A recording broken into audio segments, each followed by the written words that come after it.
beyond the stars. To the lotus-bearing planet of Lord Krishna.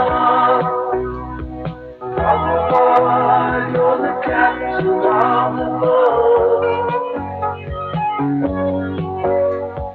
giving us direction how to stay afloat. Prabhupada, you're the master of the ship, guiding us and making sure we never slip.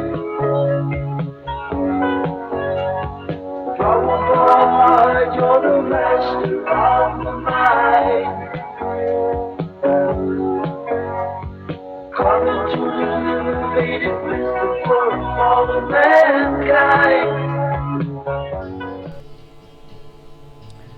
And welcome to the show, and thank you for being with us today.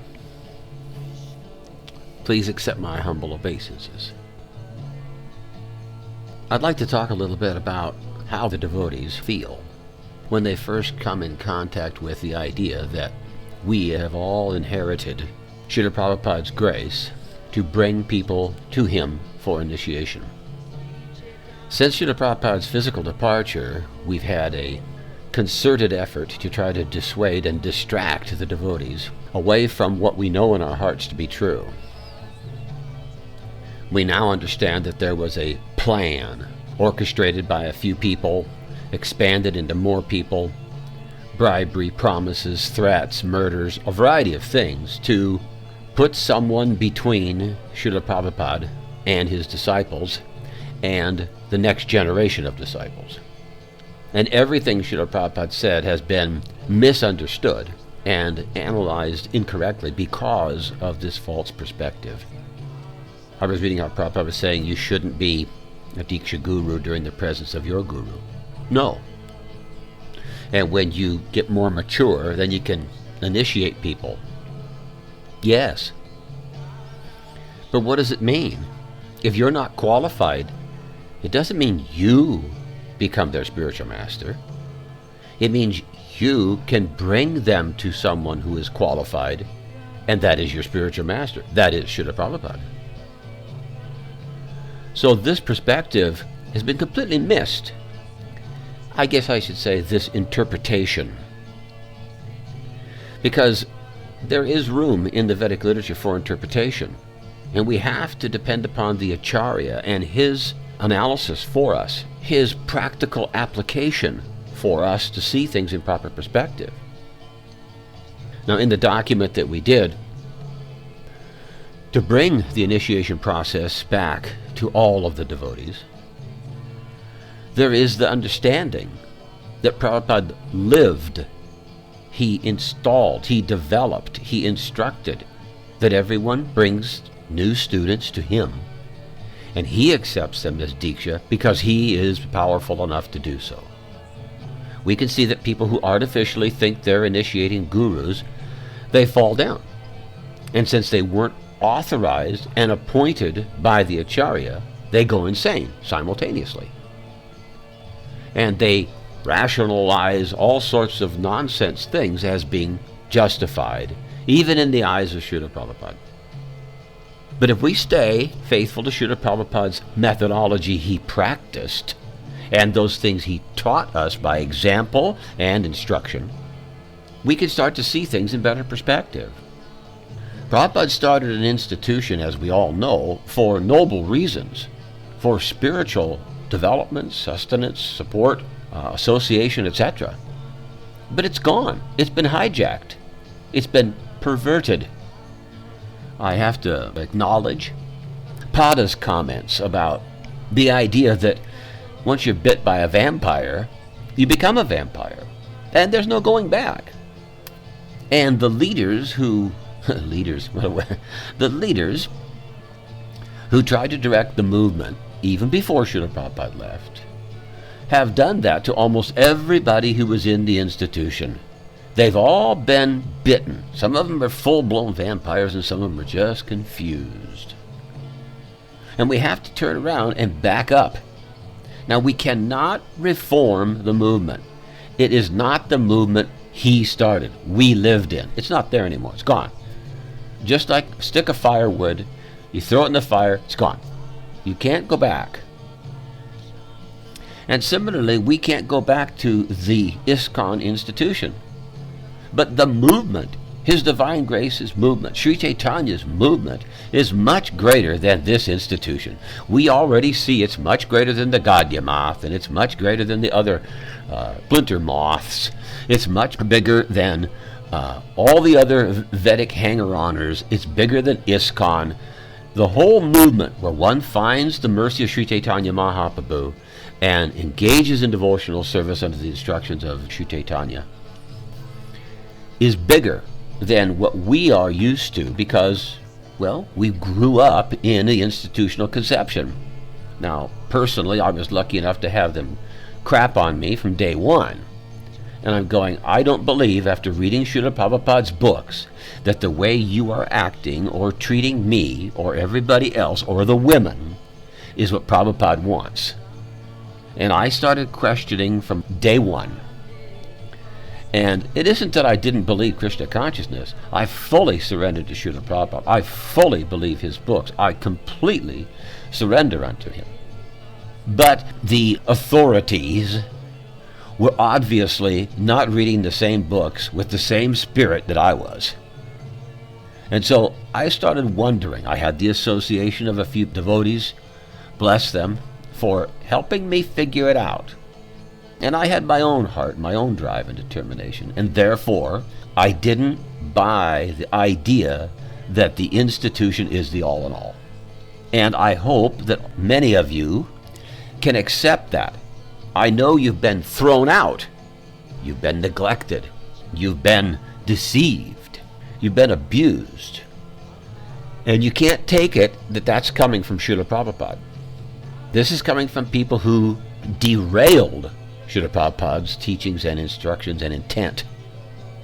So if you can, I guess, get over it and accept that what happened that really matters is that they stole our inheritance. We sit back and we see this happen. Joe dies, he's got 5 kids. He says in his will, I want it to be divided like this. And there's complaints. There's challenges, court cases, yada, yada, yada. Everybody's, oh, I should have it. No, I should have it. You can't have it. Well, the so-called leaders, that's what they were doing. They were cutting the pie and arguing over it without considering the body of devotees. They were only considering those that they thought were peers, that they were going to have to face and try to wrestle more power from or get some sort of control from. And so what happened is they ended up not understanding what is the real inheritance and who deserved it. Now, the real inheritance is what was actually given at initiation. When we are initiated, we've promised to follow the 4 Guided Principles, to chant 16 rounds, a variety of other things, eating only Krishna Prasadam, distribute books, respect for spiritual master, etc., etc.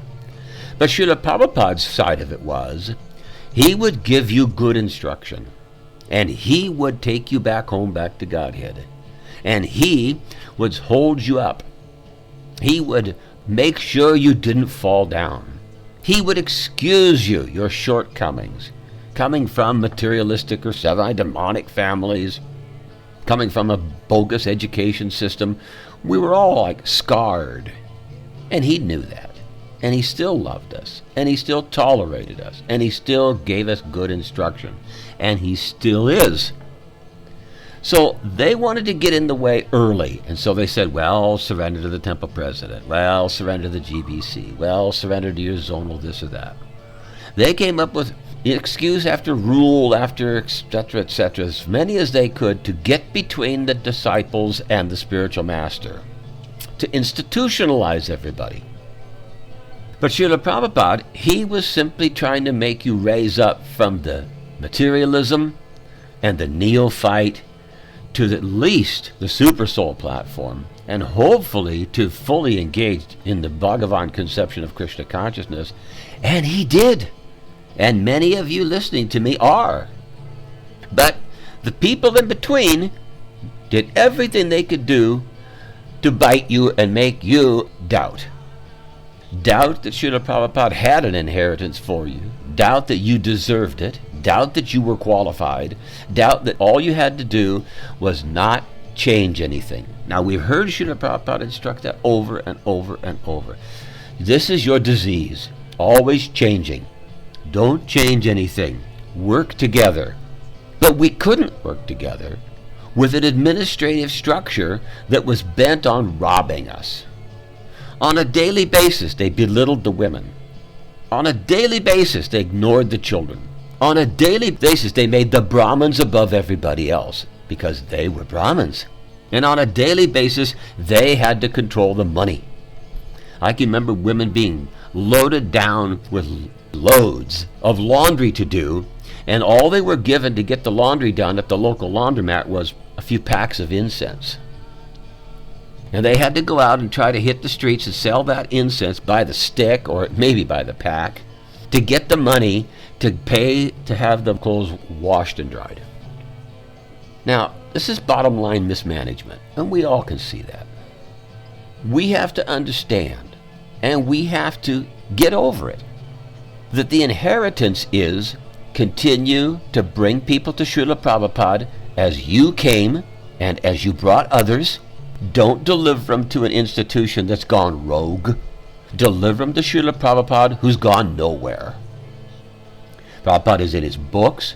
Prabhupada is in you through his instructions and how well you follow your vows. And Prabhupada is in every one of our hearts. This is one thing that I find universally a problem. Nobody is giving Srila Prabhupada credit for being on the Super Soul platform. I hear it and see it in everybody's writings and everybody's tapes, in everything. Nobody is talking about and thinking about and acknowledging that Srila Prabhupada is right there dynamically in the hearts on the Super Soul platform with the Supreme Personality of Godhead, witnessing, well aware and completely conscious of what you're going through and still being your ever well-wisher. They're doing everything. Everybody's had the bite. Everybody has the confusion that I have some problem. I have something blocking me. I don't actually have a direct relationship. I'm not able to hear Prabhupada. I hear him when I read his books. I can even hear his voice in my ears. But when I walk away from the book, it goes silent. No, it doesn't. Srila Prabhupada is there anytime you pray to him. That was learned when you go on Sankirtan, you distribute his books. I've stood there and I have a book in my hand and there's people out there and I go, Srila Prabhupada, please let me find the person you want this book to go to. Please let me have the intelligence, the words. Please let me represent you without deviation so that the person this book is intended for will accept it from me. And I open my heart, I look to the world, I see who it is who catches my eye, who passes too close, whatever it is that I can take as a sign that this book belongs to that person. And what happens? Srila Prabhupada in your heart hears you, sees, guides, encourages, and the words come. You know the feeling. You start to talk and they ask a question and you go, okay, now there's more than one way I can answer this question, but I want to answer it in such a way that it's what they needed to hear at this level of their spiritual advancement. Let me just say it right. And suddenly you start to talk. One of the ways you chose instantaneously. And you start talking. And they go, wow, now I understand. I wondered about that. And your heart swells and you can't help but say, thank you, Srila Prabhupada, thank you. And your words are his words. And you become a vessel, a nozzle of transcendental knowledge, of transcendental mercy. That's the spiritual master dynamically living in your heart on the Super Soul platform, reaching out to that person that you're trying to get to take this book. So there's no question, is Srila Prabhupada on the Super Soul platform? There's no question, can you hear Prabhupada in Kali Yuga? There's no question, is he supporting his disciples? There's no question, are you a surrendered soul? You've just been made to doubt Because you come back off of distributing books or chanting in the streets and you are absolutely in ecstasy, absolutely wound up, fired up, blissed out on a high. And people say external complaints, fault finding, picking at some external thing. You didn't bow, you didn't say this right, you didn't use the right hand, all sorts of trivia that has nothing to do with the ecstasy of serving Srila Prabhupada and allowing him to use you for expanding the mission. This is what we all live for. This is the quote by Bhaktivinoda. And in living, spread the holy name around. That's what he's talking about. That's what we're alive for. We know this material world like the back of our hand. We know how to get through. We know what it's all about. We know the illusions. We know the fall downs. We know the trickery. But they don't know the ecstasy of being a vessel and being used by Srila Prabhupada for expanding this movement. And so, they saw to it that you weren't expanding the movement the way Prabhupada wanted it done. You were expanding the movement for people to bring money to them. So, I'm not going to focus on them. I want to focus on us. We need to go back to what worked. We need to go back to what Srila Prabhupada did, what he told us to do, what he established. All we have to do is don't change anything. Now, there's a lot to be made up for. There's a lot of problems that need to be fixed. But it starts with your heart. You have to be confident that Srila Prabhupada is there. You have to be confident that you are his disciple. You have to be confident that you can communicate two ways. And you have to work as you used to work, as you want to work, selflessly pleasing him. We can fix all of the problems. We can expand the movement. That's what fixes all of the problems. We get back to expanding the movement. And with the added enthusiasm and the added number of people and the added number of resources and the added perspectives, we end up enlivened. And we can enliven each other, and that's what the association, that's what the institution was for. And initially, that's what it did. And it grew like wildfire. It's time to grow like wildfire again. Why?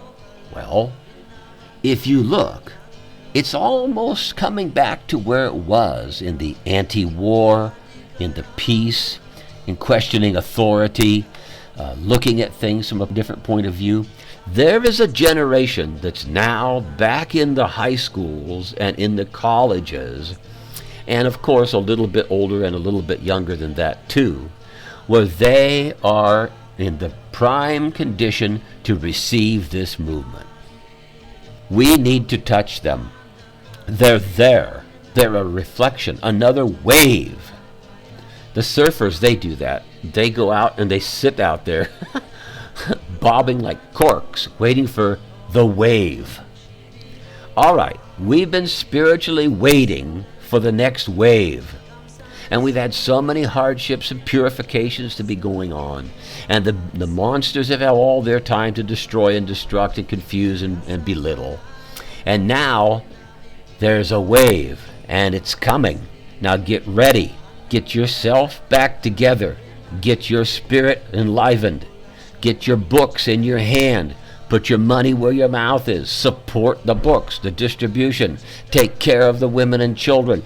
Get everybody organized. Get yourself organized and look for those pure, clear eyes, pure heart, interested, almost naive people who are going, what is it all about?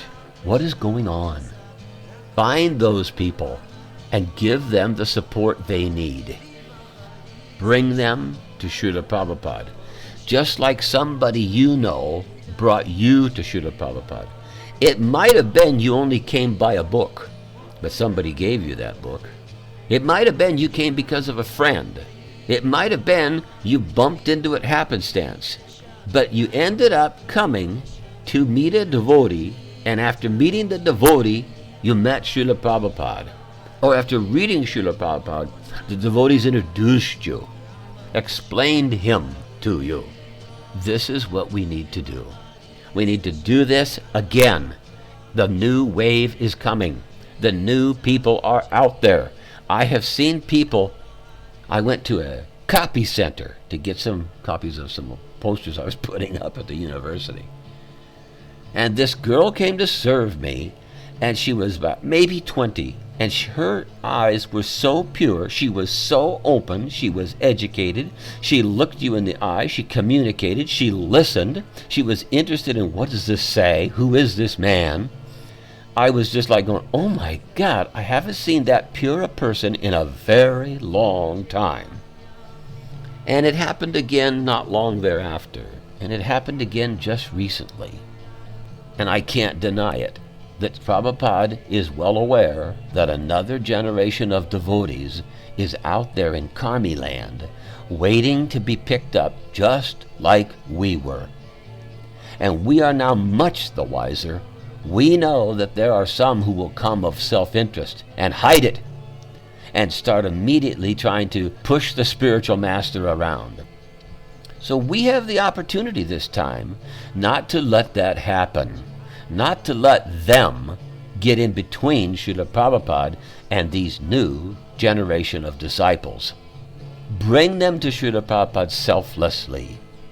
Train them to be qualified to receive his mercy. We all know what it takes. Accept your inheritance and give that same inheritance every single one of Prabhupada's disciples who is following their vows. If you're not following, pick up your game. Get back on the train. Follow your vows. Read his books. Listen to his voice. Hear him within. Pray to him. Listen to him. Work for him. There is nothing to stop you from associating with him constantly. Only your doubt. And now we recognize, after all these years and all the water under the bridge and all the documents that have come out and all the sincere devotees who are speaking out in defense of our spiritual master, that these guys had a premeditated plan and carried it out to the ugliest conclusion and belittled and even murdered our spiritual master for self-interest. And now they're trying to do it again by changing his books. The spiritual master lives in the physical, and the spiritual master lives in his teachings.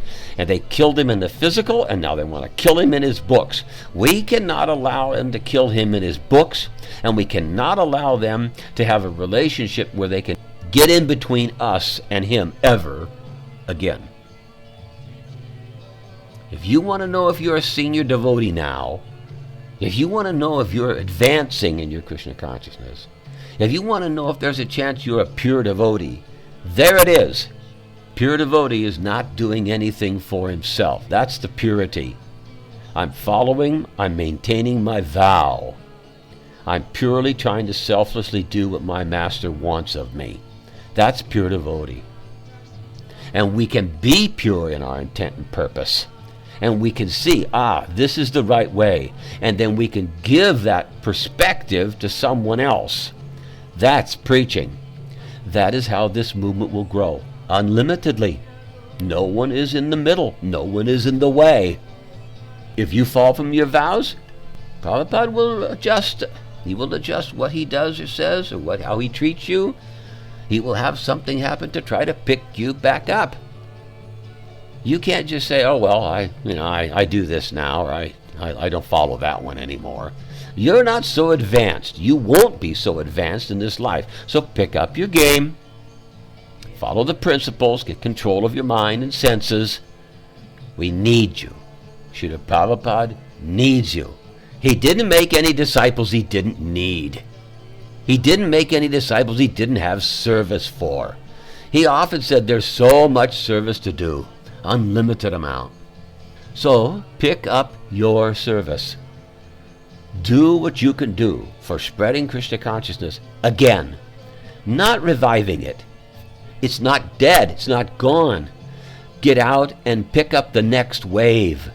Bring them to Srila Prabhupada. Whatever external arrangements are there, that's the way it has to be, time, place, and circumstance. But the preaching can still be pure, and they can be delivered to the lotus feet of our spiritual master. His Divine Grace, A.C. Bhaktivedanta Swami Prabhupada.